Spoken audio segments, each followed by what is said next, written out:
Welcome to this video on the B.Tech in artificial intelligence and big data. We will explore the strategic convergence of data engineering and intelligence, laying the groundwork for modern AI systems. Engineering reality requires more than just models. We must bridge the gap between robust distributed system plumbing and the cognitive layers of generative AI. This is how we build production-grade ecosystems. Our four-phase master plan starts with foundational architecture, moves into analytics and distributed compute, progresses through deep learning, and finally reaches generative AI, exploring transformers and LLMOPs. Module 1 focuses on a critical truth. Without robust architecture, neural networks fail. We will learn to build resilient distributed systems that meet high availability and horizontal scalability requirements. The CAP theorem defines the trade-offs of distributed systems. It states we must choose between consistency, availability, and partition tolerance, as we can only guarantee two at any given time.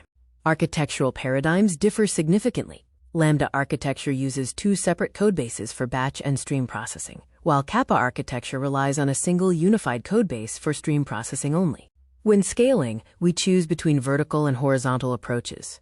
Vertical scaling upgrades hardware on a single node, while horizontal scaling adds multiple nodes and implements sharding for elastic workloads. For distributed consensus, we use protocols like Paxos or Raft. These maintain system state across nodes, with the Raft protocol specifically ensuring leader election and consistent log broadcasting. System reliability mathematics is vital. By calculating availability using the mean time between failures and mean time to repair, we can assess our infrastructure before deployment. We optimize compute power through data locality. Instead of moving data, we move processing code to the data blocks, using HDFS partition strategies to prevent storage hotspots.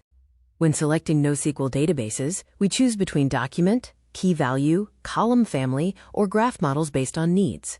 These systems prioritize base properties over strict ACID compliance. For resource orchestration, we use engines like Kubernetes and Yarn to manage containerized workloads. This helps handle multi-tenant resource contention and decouples ingestion from model inference. Google Spanner provides a powerful case study. By using synchronized true-time atomic clocks, it overcomes latency delays to maintain external consistency at a massive global scale. This is our complete blueprint. It shows how raw data moves through ingestion, consensus, storage, and compute, creating the robust foundation needed to securely support top-level cognitive AI. To conclude, review these concepts, perform an availability calculation, contrast ACID and base database properties, and detail the mechanics of leader election using the Raft protocol.